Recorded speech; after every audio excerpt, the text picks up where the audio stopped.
weeks we have learned something foundational, or some things that has been foundational. Let me say that we've learned that prayer is not a religious noise. In other words, we don't pray in order to get favor from God, because religion talks about works. I have to earn my salvation. I have to earn the answer to prayers. I have to do something in order for God to answer me. And so we've learned that prayer is not a religious noise. We've learned over the past few weeks that prayer indeed is really us aligning ourselves with the agenda and the purposes of God's kingdom. That's why when they asked Jesus to teach them how to pray, the disciples, we said, Jesus said, and let your will be done as it is in heaven, so be on earth. And so we align ourselves then with the kingdom of heaven. We've learned that prayer is not about convincing God to do what we want. We've learned that prayer is about aligning ourselves with what God is already doing and is willing to do already. Hallelujah. Amen. And so today, we are going into a layer deeper. We are going a bit deeper this morning, because prayer never stands alone. There's works that comes with prayer. And so prayer never stands alone. You cannot pray for God's will while living a misaligned life to God's ways. Are you with me? So when you pray for God's will, the alignment of your life has to be according to God's will. Otherwise, you will always have an accident. It will always feel like you're praying against a wall, because you are pulling one way and God is going another way, and the prayer feels like it's not going to go anywhere. And so it's important that we cannot ask heaven to move while ignoring how God has called us to live here on earth. Are you with me? And so from the very first pages of Scripture, before there was sin, before there was offerings, before there was tithes, before there was church structures, God speaks to humanity about calling, about their calling. Before God teaches humanity how to pray, He taught humanity how to steward, how to manage. A different word for steward is manage, how to manage. And here's the danger that we must avoid when it comes to stewardship or management. And it is prayer without stewardship is the tendency to seek distraction or relief from unpleasant realities. Stewardship without prayer becomes striving to make great efforts to achieve or obtain something. Striving means it's a great struggle to achieve or obtain something without prayer. God never intended either of those for us. And so we need to understand point number one, that is, we are created, we are blessed, and we are sent. We see this in Genesis chapter 1 verse 26 to 28. You can go to the next slide, Matthew. Thank you.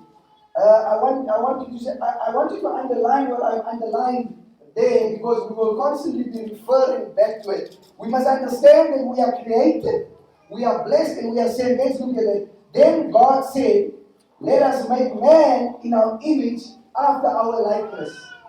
I made that number one. I've underlined it there. So if you have your Bibles here, please underline it there. Put a little number one next to it. And let them have dominion over the fish of the seas, over the birds, over the livestock, over the earth, over creeping things that creeps on earth. And then he says, so God created man in his own image. In the image of God, he created them. Male and female, he created them. Number two, and he blessed them. I don't see, now this was in Genesis. I don't see them doing anything, mankind, to be blessed. I don't see God telling them, if you do 1, 2, 3, 4, 5, I will bless you. I don't see mankind making a sacrifice at this moment. I see the blessing coming from the Creator as a position that He has put His creation in. And God blessed them. They haven't even done anything. They were just existing and they've been blessed. Keep that in mind. Then he says, and God said to them, be fruitful and multiply, fill the earth and subdue it, have dominion over the fish of the sea, the birds, the heavens, and every living thing that moves on earth. Notice there's an order here, and I've given the order away. There's an order here that we need to take note of very carefully. God created humanity. Number two, He blessed humanity. So regardless of who says what to you, understand this thing, that in the Garden of Eden, in Genesis, God has already blessed humanity. So He created humanity, He has blessed humanity, and then He commissions humanity. Point number three, be fruitful and multiply, fill the earth, subdue it. That is a commission. He commands humanity. Right? So He creates humanity, He blesses humanity, and then He commands, He commissions humanity. And so humanity does not work to earn a blessing. Humanity works from the blessing. Oh, come on. Are you with me? You have already been blessed. That's why you are working. You don't work to get blessed. Hallelujah. Amen. This matters because God does not motivate people through fear, pressure, or lack. He begins in the Garden of Eden with grace. He says, let me give you something so that you can continue with the work that I'm assigning to you. Before Adam ever lifted a hand, God had already spoken a blessing over Adam. But now we must clarify something very important. When the Bible speaks about dominion, it's not speaking about domination. There's a difference. Dominion in Scripture is not exploitation. We need to understand that dominion in Scripture is not control or some form or any form of entitlement. That's not what dominion means when we talk about Scripture. Because why do I say this? Dominion flows from the image and the character of God. And the image of God is not defined by power alone. It is defined by the character of God, who He is. And the full image of God is revealed not in Adam, but in Jesus Christ. So if you sit here and you want to know who God is and how God is, then you look at Jesus Christ, whom is the full personification of God in human form. And so Jesus then shows us what dominion truly looks like. And it looks like the following. Jesus ruled by serving. Yeah. Remember, He said, if you want to be great in the kingdom of heaven, be the least here on earth. So dominion, according to Jesus, when we look at it through Christ-centered lenses, dominion, according to Jesus, looks like He rules by serving. He leads by laying down His life for those He loves. And then He reigns by loving those He loves and continuing to love them. So in the kingdom of God, dominion then means responsibility, not entitlement. I have a responsibility here on earth as a created being to steward what God had given me to steward. Amen. Are you with me? Amen. It is responsibility. It means care. I care for, I don't consume. It means faithfulness. I don't force. To reign on earth means to reflect God's heart. Whether you have a big business or a small business, it has to reflect God. Whether you have a powerful position or whether you are a cleaner on somewhere, it means to reflect God's heart in the community He has placed you in. Not only just in church, but wherever you go. And so we need to understand that first part, that we are created, we are blessed, and we are saved. But let's go on to the next part of this. And that is that we need to understand that work is good. You can go on, Matthew. But Jesus meets the weary. What do I mean by that? Genesis chapter 2 verse 15. The Lord God took the man and put him in the garden of Eden to work it and keep it. He took man, he blessed man, he created man, he blessed man, he gave man an assignment. Then he took man and he put him in the Garden of Eden to work it and to keep it. Work then existed before the fall of man. Work, we need to understand, might sometimes feel like punishment, but it is not punishment. Work is part of human dignity. God designed humanity to participate in His creation by commanding them to work and subdue. But Scripture is also equally honest when it comes to work. Because after sin enters the world, work became heavy. It became a burden. It became frustrating. In some cases, work became painful. We all have been in situations where work has become this.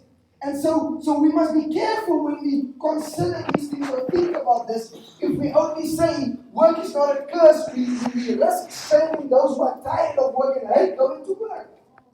Because there are people, we risk shaming those who are being abused by their seniors or by their bosses or who are being taken advantage of. We risk shaming the unemployed, the exploited, the burnt out. But the Bible, when it comes to work, gives us balance. Work is good. Toiling is real. But Jesus meets the weary with compassion. That's why Jesus says, "Come to me, all who are weary and burdened, and I will give you rest." It is stewardship in the kingdom is not hustle culture with a Bible verse that the world so much tells us. It is obedience that is shaped by the grace of God. It is a responsibility that is carried with the rest. The rest you can only find in the person of Jesus Christ. And so God never intended His people to steward the earth while losing their souls. We've seen so many times that people are chasing the bag and they lose their soul and they break their relationship with God just for the sake of money. That was never God's intention when He spoke about stewardship on earth. We need to understand, go to number 3 there, we need to understand that stewardship is worship. Let me say this again.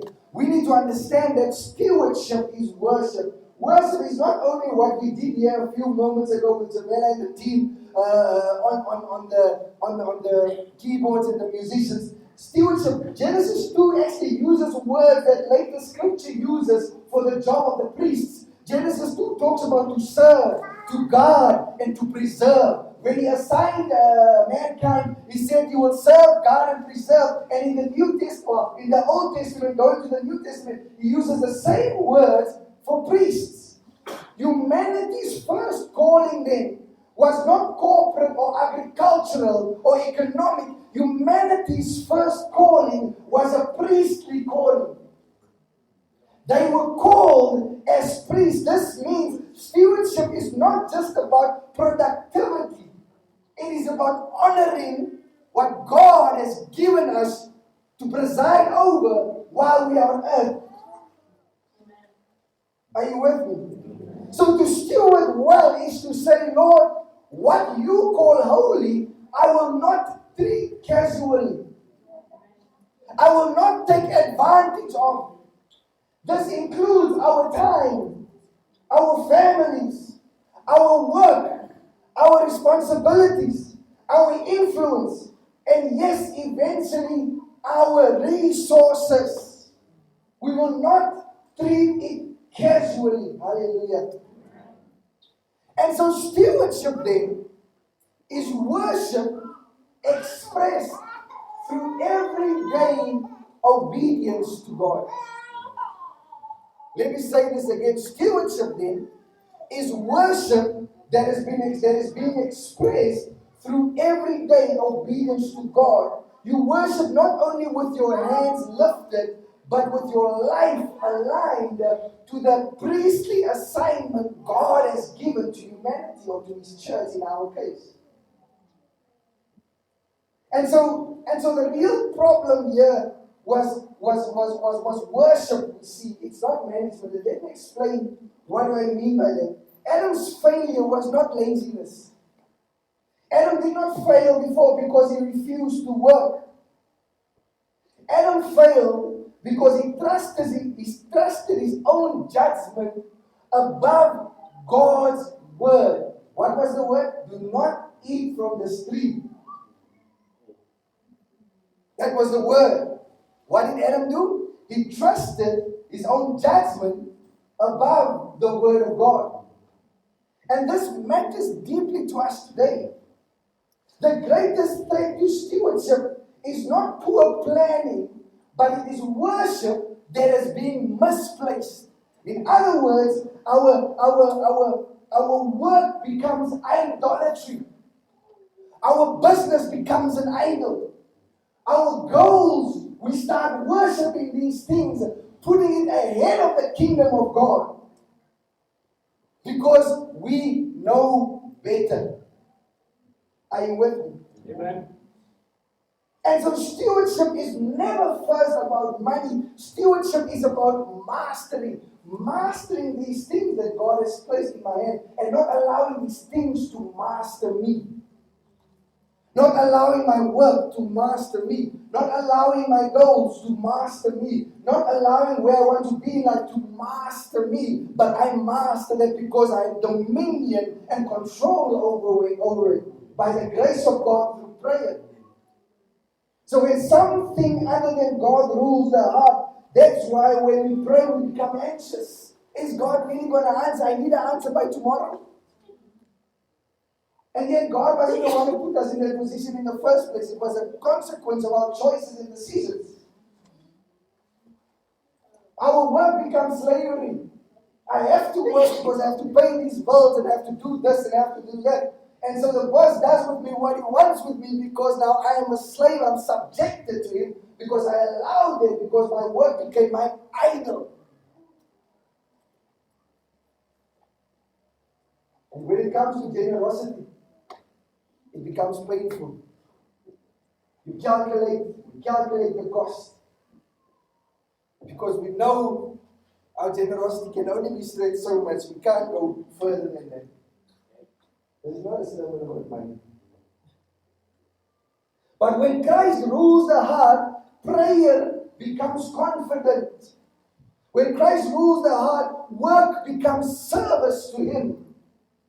When Christ rules the heart, obedience to Him, generosity becomes a joyful thing. We find our joy in that. And so stewardship flows from worship. Worship flows into stewardship. When we worship, we steward. When we steward, we worship. Now let us be very clear about something. Jesus did not merely come to teach better stewardship. He came because humanity was broken. We did not only lose responsibility in the fall, we lost our relationship with Christ. So Jesus came as the true image of God, the obedient Son, the faithful steward. On the cross, He takes our greed, He takes our misuse of power, He takes our fear, He takes our failure, and in His resurrection, He gives forgiveness, new hearts, new life, the Holy Spirit. And so stewardship is not self-improvement. It cannot be. Stewardship, it is new creation living. In other words, living in the new creation, in the idea that how God had designed for us to live in the first place. That is what stewardship means. And so we do not steward to earn God's favor. We steward because we already live in God's favor. And so we steward His favor so that to him who much is given, much is required. He says, even the one who invested his talents and multiplied, to him more was given. But the one who buried his talents, it was taken away from him, and he was cast out from the master's presence. We know that passage very well. And so when we steward from favor because we are in favor, not because we did something to deserve the favor, but it was a gift from God by grace. Hallelujah. Remember, you are sons and daughters of God. You are accepted into the family. You are adopted into the family of God. You are now legally part of the family as if you were biologically part of God's family. No one can take that away from you. Not even the devil in hell. No one, not even the angels can take that. You are now biologically, it's as if you are biologically part of the family of God. So you are sons and daughters. You already have the favor of the Father. And so now let's go back to our theme. No prayer, no harvest. Prayer keeps us aligned. Stewardship keeps us faithful. But the harvest belongs to God. We pray because we trust Him. We steward because we love Him. We wait because He is faithful. God is not looking for perfect marriages. He is forming faithful sons and daughters. And a people aligned in prayer will never labor without the harvest. Hallelujah. I want to conclude. Family, you need to understand this. If there's only one thing you want to take away from this message, take away this. You were created to reign. But not as tyrants. Not as owners. Not as anxious strivers. You are created to reign like Christ by serving, trusting, stewarding, and praying. That's how we were designed. And when prayer and stewardship walks together, the harvest flows. The harvest follows. So I want to encourage you. If there has not been a harvest on your labor in your life, perhaps take some time off to inspect your heart. Lord, show me, where am I missing? What area do I need to realign to heaven, to your will? Lord, help me swallow my pride. Help me deny myself so I can have more of you. So that you can show me and I can accept the truth with humility. Where I need to align myself better so that I can have a harvest on my stewardship. Hallelujah. Won't you stand with me? I want to pray with you this morning. Father, we acknowledge that you are the owner of all things and that we are stewards under your rule. We thank you for the authority you entrusted to humanity and for restoring us to right stewardship through Jesus our Lord. Today, we realign our hearts, our work, and our resources with your kingdom purposes. Teach us to steward faithfully what you have placed in our hands, to manage with wisdom and to live accountable before you. Lord, as we move forward, let our prayer be matched by obedience and our faith by faithfulness. Lord, we receive grace to reign responsibly under the authority of the King of Kings and the Lord of Lords. In Jesus' name we pray. Amen and amen.